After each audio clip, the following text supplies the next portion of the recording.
Maksat balaga mundaq bir narsani bildirish. Ya'ni Uyg'ur desa, biletdim shu endi. Tarixning bir bulunida qolgan millat emas, bu dunyoning tarixiga ta'sir ko'rsatgan millat deb tushunsin. Masalan, dunyoda shu Yevropadan tortib toki Hindistongacha o'z qo'l ostida qolgan Aleksandr Makedonskiga butkul dunyoning uch qit'ani bo'ysundirgan Chingizxonga munosabatli bir millatning gipi ekan bu deb tushunsin dedim. Ham amaliyatim shundoq amaliyotda. Shundoq bir shaklda. Masalan, eng oxiri rost amaliyotda. Sen Uyg'urlarning oxirgi taqdiri nima deb tushunadi desa, yana bir cho'ng dunyoviy imperiyada. Sovet imperiyasi. Ya'ni Uyg'urlar bu dunyo tarixida o bulunda qolgan millat emas.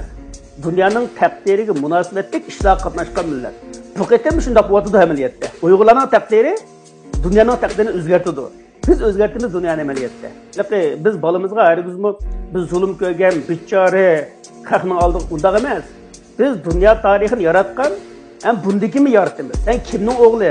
Sen Chingizxonning ustozi bo'lgan Uyg'urning o'g'li. Sen Aleksandr Makedonskiy bilan urushib, yengan Uyg'urning o'g'li. Sen Stalinni xatlashga majburlagan bir qo'mondonning o'g'li. Sen dunyoni o'zgartirgan 1 milliard 3 million qo'sliq dunyoning ikkinchi cho'ng iqtisodiy kuchi bilan ilishayotgan bir millatning o'g'li. Sen bundoq Uyg'ursan.